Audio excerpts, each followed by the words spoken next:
ko wini ya about 22 matches Ghana team qualify with 80 na kan na eye lusu Ghana team bia ya about Champions League Champions League ya about 22 ya boy say wa be fie ni wa hye na 1 Ghana team na hye 1 goal na ya kwa away ni ya kwa wini ya win ni emu 80 14 ni na ye ntima qualify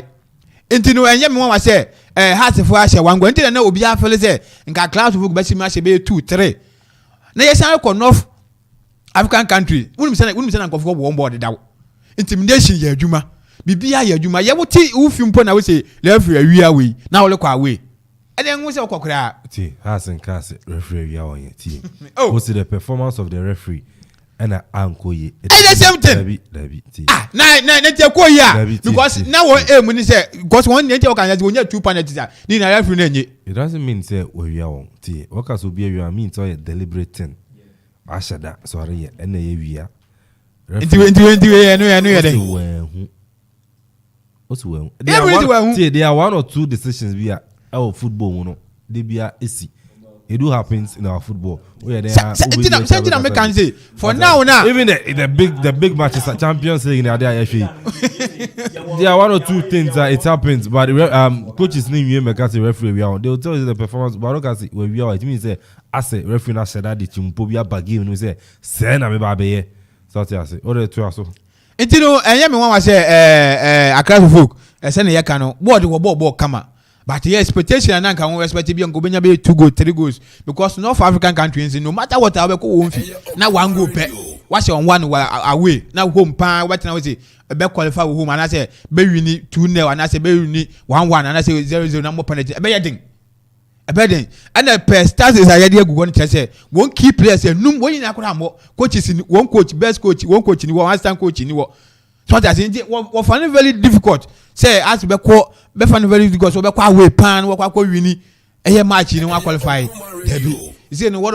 you say what about confederation one from one adwon because Champions League in the automatic had to agree to ko nwafim Argentina Monkase we are praying for Heartsfo we are hoping say me one pie man is empty then say me one pie nsia so we we kotokoni we expect say kodoko next year we Champions League ni bi mo per slot me boa and you sit here and say anya dey with maka ebe dey na slot ko na hwehwe say ebe ba no saka bi let me tell you this for a fact Heartsfo fear ne I'm not talking there me Heartsfo fan but me realistic right out team crowd team Heartsfo will dominate the Ghana Premier League for the next 5 years. So what also Bossa boy maintaining this coach Samuel Bodua. They will dominate. When God will be winning this they will dominate the league for the next 5 years. Yeah, Mompai na Ghana slot I no. At first I Africa Champions League 2 or Champions League 2 or Confederation. And the man has to go to Confederation finals. So that's what I say. It's no more it doesn't depend on you being a club. It depends on others. You dominate, and you na will dominate you. You could do extra miles, but it lies on others. One more other clubs now. One more so bad because if you are putting up 99. Others are also coming up 100. Over that's 100. What I'm saying there. It's not about them. That's why I'm saying there. Them winning the currently, league. yeah, I know the Anamekano. He said they will use the word realistic. Currently, said they are kino and Ghana Premier League eba boyino and clubs Ghana has to see another. Heartsfo get one more bono. It will be very hard to say club will be Ghana ha. Obe to me amachi to Heartsfo play a very with the tactical brain and listen someone boduna and on my mission local league me to me say change way day Pep Guardiola and I said Thomas Tuchel perfect changes in the work and she players all sign one and players are not Kim Grant no more use someone will buy no one sign players be after January way out far Abranti Efi Dabi one cry there so this summer Salifu Ibrahim Ebai and obeye similar work to the Thomas Tuchel befa Lampard players or sign and obey no young but I say this current Heartsfo players na one more before answer Samuel Bedu but na managers sign na ba Okay, Krobia. Is he? Senior for one is up our fresh. Any experience, you know, it will be very tough this season for any manager. So, because on only play the same team coming up with the same players, couple of players. As enough squad there, they are back on. Okay. They've signed about important players. For one is this is American the across the folk one prepare for a confederation because I wait my we are quite winning. Me hopes be na supporters in France. We miss it. One tiase because and North African for no better as they want to be the one share because one you see sometimes unya the opportunity to sit here who make it come here. I know. I didn't think I will person what you say. Any opinion I make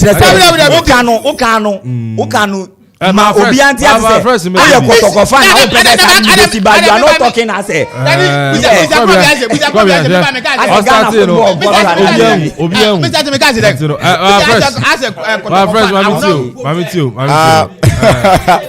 Senior Award. My more Emrantian Abaso. Coach Samuel Boadu and Emrantian more Abaso. Because before this game on night in has record against North Africans, especially Moroccan club the name of Kakra, because in 1999 has any Raja boy Raja winning by a goal has return leg no has sent me and she be a draw Ghana Raja etimi the next group stage Champions League. So Ghanaian clubs and so modern boy against you can say a Moroccan club and so you know say last time a Ghanaian club and a Moroccan club where boy Bekum Chelsea and Raja Casablanca Chelsea etimi qualify ahead of Raja enti Oshana records nature say mostly has there you intend to me you can say a Moroccan club and I any work boy enti man na dey wo fine ni ehia goes bebre ayenya ba mienu miensa na nka bia ye beka say oh bibia akoyi dey amahas by omanya one goal no I think say boys no for the first time most of them then Champions League African because what are new guys ya come boom coach Samuel Boadu eguso then team no dey amahas fuka omatimi akonya that results as against experience Africa champion you can say work of Morocco now I think say boys na ya there you share them say second leg no on betimi atoto ne ma ye na me hu ade baako mienu bi o hwe game na hu say Abrante ne din you can say William Denchi on na ebo left back no o tum say nane performance of na ye mo say after match no coach no the ba one thing say radio vocal na one can squad na no hand bebre man selection no star bi na I think that Radi start about OPK I knock into pro prefi game no and I don't think say next you can say next week game no betimi aye then akobium into one hwa na denchi na the best ball and denchi the problem here attacking ye kwanimu a un say ball no ball boom atum on locate you be a just about to musa but I wish free a ban and so I think say was say Osuya bibi fi this game mu kakra because edu baby na I say baby ojina bi opeso shoot ball no and so no need that power no you can say more part say net enum net Kofi Kojinu net enum no more that power na onu ojina penalty box na chiko betimi shoot no I dey wanya go hwe ba ko bi oboy a goalkeeper na pia de fa ba ne so a utun se Kojinu na that power nti ba ne no I was say concentrate on so be boa amomanya go more than say ono be na adwen say baby ojina bia obe so ball shot ye nyina nim say ono shot no need that power ni bi nti going forward no next week ye share nim e wom say playing against this North Africans no e ade o mu coach no cry the can be say one no there e ade a mom because o full playing e ko pie mu Morocco ho no ma ni ebesi bia no go de ombenya bi and Africa ade ta akoso ye ka officiate hu asem officiating the anka mental kan ho asem bebre because ade a referee anje de no anje wo ye ne den referee no anye de wanje nti eni so ode no ye den e hye otirim e de ko away game no ebe din Sunday game no ebe din by minimum maybe surprises say wo football mu no an upset teams ni bi etanya bi no maybe enu bi na se has betimi anya because ye nyina nyim say Samuel Boadu so obo game na say maybe ohia go bi mu a yenim players all the omobam ama that players na defend the wall at the man this game once na ohia go and one start Caleb yes ohia go enti wo hwe changes all san year no that second half no I think 4 players or 3 players na ba mu ni nyina no ohun say yes ohia more goals but now enti mi amba enti away no Africa no ye gba away no away won time bi emu pi sa na Moroccans ne be no wa the first 15 minutes obonu anya go a enkai ni nyina counter attack tentente no abo asim ohwe so obenya go enti na first 15 minutes na pressure wo has so a omo ntimi anhye pe na has here then it take over game na utun the second half ni nyina fi 15 minutes first half no second half ni nyina has game a omutumi then board that one goal and oba enti ehwe nim say mrante no ombe show hu nkra because as first time omutumi I do this stage and also omutumi a she go kai last has go be last be go kro omutumi a then and she be enti na omutumi a win against work of Morocco I think say I will say boost your moral has Africa be o man she go but they were at this stage you know qualify could do group stages by me meka so stage we are now meka go omanya oh there be the last time has boy okay last be omoko e man she go there be okay the last time we do group stage and I said the last time we was such competition me I'm talking about the last time we was such competition was when they played Esperance I'm talking about say has akobo be pen na still go ahead last time I'm boy last time I think 2000 they played against Esperance of Esperance ko show 4 away and on the ball 1-1 ewa that was the last time has ball in Africa records ne dey name share than favor has because only Raja Bona say oh you free mu na only work ebe ball na say wenya ego I think say e was say Mranti na ye ball ma ba so na ye show mu crying Sunday Eden Sunday ni bedu edru so a Eden has be full player akọ Morocco game ne be ba so ba ye hwe ni mu say Samuel Boadu ne tactics a odj Ghana Premier League no obeto aso no otimi map up a good strategy against the Moroccans yenim so omunya go pe ene de delay no be delay Morocco fo no sa na na omo pe ne Ghana ha na ntumi ambam enti eke ye bo mrante na ba so ye hwe nim say enkopem ene na awotwe no ombeti oman Ghana ene ye kan say haseful supporters enim. Okay, I know Papa Fresh. We say atamfo yenyame I know Oti Frank. I don't know so TV. Guys, Oti Frank on kan kware keke. Atamfo yenyame. Oh, so until no kan atamfo yenyame. Enya no kware asem. O say atamfo yenyame. I know so they about sounds we never say die until the bones are rotten. And also any day they about Kobe Randy. I say I'm watching you. And also the about Kobe. Ebi ma echi aw ene bebi ase ojure wa se di ni papa onu wa di ojura wa ntwe ojura no di ojura no ane ye Kobe Randy enso ede a atimi ede aba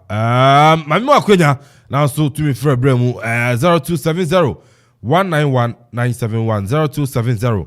191 971 also betimi afra bemra fin so no nkoma atwetwen nso atimi ade agenche no atimi aba at folk and rather it's when you win over work of Morocco and also just say enya sinkuma sa so the top flight major European leagues and let me call so maybe I saw the fa and you know house abaso and I say and you know oh your modern mami feel be wa hello good afternoon Pacho di ni baby afrifi Timo Kasafi Royal Junction Master Timo my yo Micha woni ma be Japan na na ka se has de nya de no one so that Champions League with my quality because Arab from the that one different no nka so wa ba benya wo ho show most want that the forms that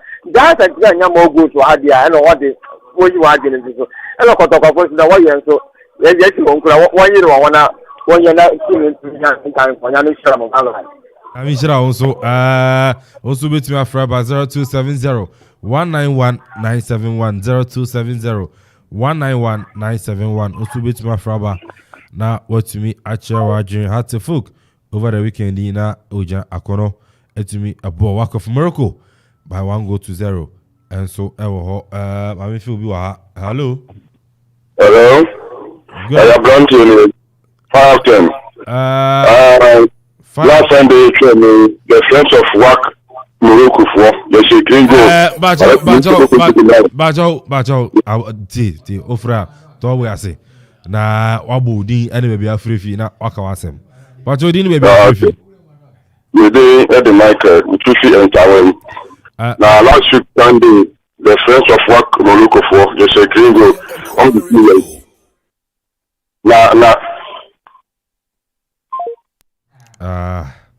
and when you so about to answer fraba now also to charge 0270 191971 0270 191971 now what to me the agent channel and so to me aba so far Korobia Kumasi Asante Kotoko to me make it 13 official signings so far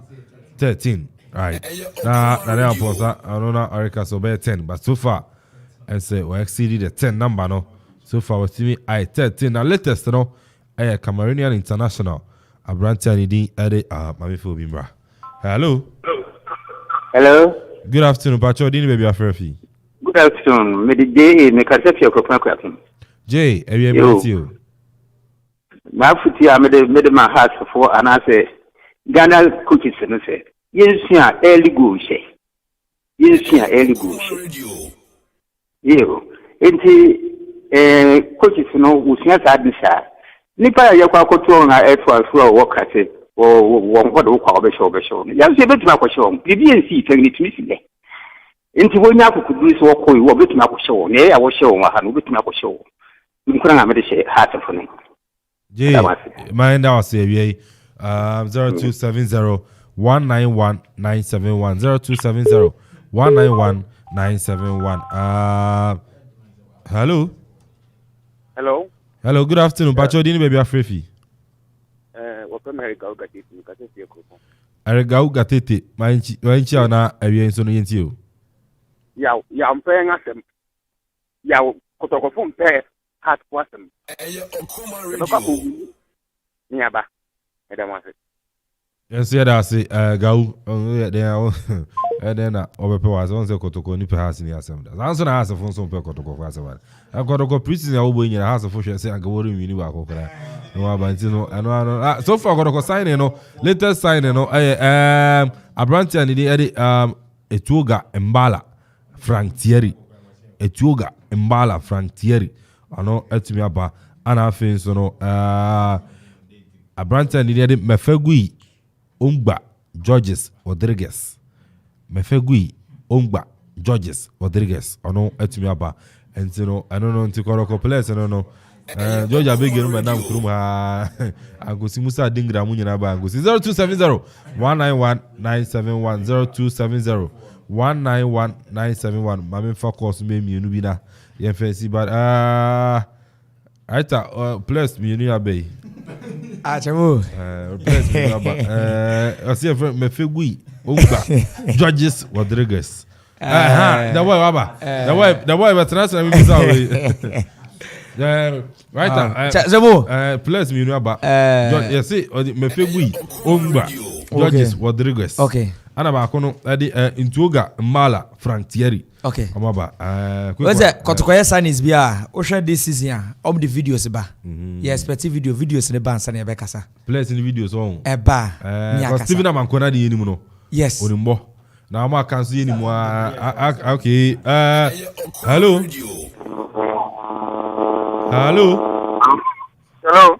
good afternoon Pacho Dini baby afrefi. Good afternoon, within the ACP, the Kasafia Kropo Adu Station. ACP Kofi Buachi, AYA, my intio. ye boma basuri ye juma pa mo ye dia bua Ghana man ni ukwapu man kakra me pese me ka efa Asante Kotoko ngo ne se Kotoko nsam no se wunni mu bebre na obekase bia Asante Kotoko apam players ni nyina fa yakofa players foforo asande won aba anka team de sane na mo kana yesa na wo team ni but utieti mu nsam bebre dia na anka ne won aye ni ye kire se players no di wo ma ntokwawo mpewe ya sem we nsesa obokotoko nsema ekoso Asante Kotoko mu for the first time Kotoko the captain ato transfer and cantency intino Asante Kotoko ni ana eko mu na ye lead hat to folk 7 points Okuma radio hat to folk be try and the be league no anka sani man even hat to folk take lead 4 or 5 points to plan a bad thing se Kotoko ba be chanu ana ha sa be chanu afieta ne ntokwa no nyema bi ekoso wo team ni mu senior players no nyema bi ana waye wo team na ebe yese ebe ja won kwa na wanko na ya start bi afofo sene na mo ka no Kotoko yen hwe ni se ebe yi bet afia nko ya amanyenga o ma yen so musa na yen ne kakra na Kotoko no ebe se ngan bi ira so bebi Merci ACP the boy so far Kotoko Dubai 2 matches victory my pre-season as a min chat here for you na end of money as some catch was of brana as a woda kakra no we no say and me daddy and okay man too oh some say energy one you super say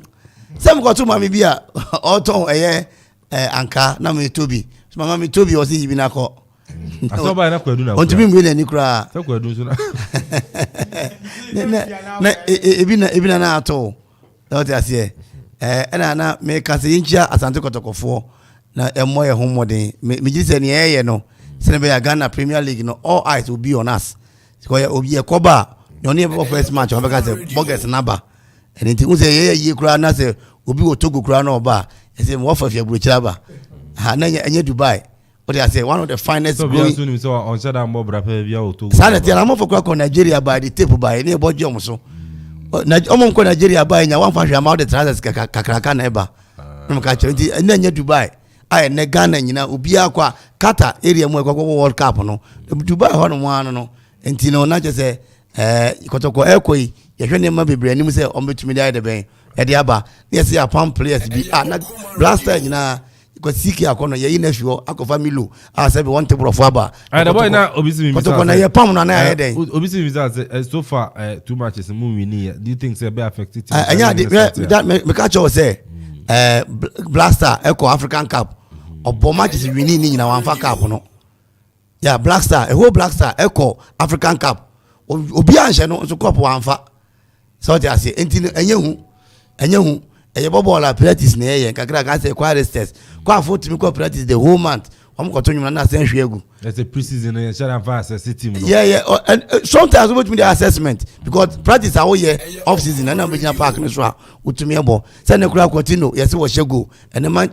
Barcelona for pejano so na mboa continue obi an say wasa obi anim and when in share ham oh yes betumi an high in a way because me say we are say practice our year off the no na the park no so mbolusu legi na anya say betumi an so say one more any on bond division 1 no almost one fast so Ghana teams in bebre we are Asante Kotoko me team bi an so one fast so bi yes ye na ko ana me say we are Asante Kotoko se na wa shame no bi a wo kura na de me na wo share me I want to me na man focus Dubai amukoi I before say Ghana be fa I think African Cup 4 ni nyina no etem tu kwan kura koye pre-season we buruchira nso no mumba good agropon weather no enje any negative aburuchira ntimi kwa kopim negative pre-season should share ni we bi asa anya say pre-season asu ni mfaso what I say but me ka say etire bia na eye etire bi so na etumi agensem so what I ba Kotoko de ende so far enye nsem ye na has de na sabre monye Kotoko de na enye nsem say about 2 season 2 matches of pre-season we need no about draw ana me boa bon na ye bo no mo ana ya mo kire nkrofo meka mo a wono we host what I say we host you say ball no ni man na na wom ene kwa ya mo kamiensa win lose draw and a fourth one fourth match to me see and the fans say fourth match and out to ye we dey fourth match dem fan sa me see dem fan sa so I say ya about draw and then one no what I say na Has the answer kakra. Baby has 30 seconds. Has baby what do the has ko share Raja for no what for no Casablanca so they are here has baba J 35 billion Ghana cedis. Yeah. Me say what the ever say has to me a share. Now has to me and share there. E will be catch has for. So Monday se nyame afafi nyame anim ne bro samatiko na has lusu a and Monday me ba me kura doma studio ha. Minem ka kire o ye be ka kire togbuye Kofi nyame wanu msan wabo Kofi nyame wanu msan wabo ye be ka kire togbuye say ye nyina yo ha nana me see antics e wo board mu pa North Africans no wallahi talai Muhammadu Rasulullahi mun sha wo mo ntumi an sha wo sa nkrofo yi wo mu di gari samsam gari egu kotokofo fried rice mu 21 years ago Nana, I am a Yamaha for say 35 billion. And come on, my prayer, Munia, come on, prayer, 30,000 Ghana cedis, 300 million. I say, has in Lucy, Kai, Neardri. Sure, one thing a gestation, you know, Neardri, dear. This a bone soon break you. Neardri, dear. This a bone soon over to Neardri, dear. This a bone soon over to Neardri. But you have him. Yes, what to place me, Nubi. One. I'm Dubai, no. I'm Cameroonians. Cameroon. Yes, me bomb dina. Mo. Bakode Itioga, Mbala, Frank Thierry. Awako Fodino. Itioga, Mbala, Frank Thierry. John Diago di Asembuja, kwa yobidi. So mobo. John Diago di Asembuja, yobidi. Bakode Befegui. Ongba. Georges Rodriguez. The longest name in Ashanti region, Chenchehene. On tiasie dina riba zia no on tiasie ogogo slogo kra the boy enye di me say ogogo slogo togbi agbeta upo oranyo the first omu nyina tete ho so mu nyina mobo ana me say me di ni wura me enye di na asem mo players a wato de aba na omu di a kire o ana me say seven man kuna se me ka kire me ha seven what tiasie seven just obi ayasi na bo entina ye say no obi the set ya set as a chance na mu so tiasie Steven no na say Steven yes na bo na just intina say kotoko no as you see on entina bo entina em fa oduba entina bo no bobola obi ntime nche na ahye no sama nkro no hye go no ma ye nyo hye mu go ne friend Mensa Isaac Mensa ase emema no nyina no o Mensa no to so no ore ono kwa timi hye Isaac no ono nanka bo hye gina no so nanka Isaac nanka bo hye gina no so Isaac Ishmael cha Isaac panyin na kro no ne azanti ana mo say Isaac the boy Yedvesi antino my fancy na yes so Yedvesi na so na and drive team no so no atumi ato am so na yakwa die mayenda Owura Kofi Anso bafo ase ono executive producer adema show no Owura Kofi Anso Owura Kofi Anso bafo ye na sisa so na head of sports na no courage man ono so yentumi enda na say Jeff Akufo Boateng and so and then I say about production now Kobe Randy I was tell you to think about his team Koroko they travel to Dubai for losing to small teams. Phobia is the best team in Ghana now. Say Phobia and also to me but Enoch Boateng I was hey the boy Enoch Boateng was hey the boy it's also na kana no ding and also then summer and you know Enoch Adiapa and you know Oti Frank was still atamfo nyame and so to me I don't know about Anthony Yebesi na feel so yet me akọ the writer commentator yena na say na no da obugumu papa ko bia sana follow comment you know yes writer heavy na metie ni papa writer heavy metie bibia na say obugumu a metie voice na you comment na guess na ba when you kosia you go ba ku ya to get back na afena no anu ya afia no dey comment no na be dey wa message bi a mehun na minim so obi said ya okay hu no ho pepa message bi abasisi ane obapa gina papa bi dana nti writer ne de na che say ye be kan ho asem we chiri ho okay krobia entina yenda krobia santi ase sa so na senior on duty papa fresh and I think so the controversial man oche the boy atare oche na papa I don't know I see no duty na pama no F the boy we a guy na because anya has just we see no gay ni lesbian no gay ni lesbian you person you dum no and we Carlos na obi bisa me na say heart for just internet here do so be and you know you be see na yet me akọ DJ Ziggy ono so no production Facebook no otwa gumu live so e ho ma oso nya bi twa ye na rase bebre Samson Attorney and I think so Donzi a boy amedi jumedi no so abaye meaning ani na Kwame Amponsa Eddie obeti my friend me eke ye see am boy china yes I so Asia akramu muchum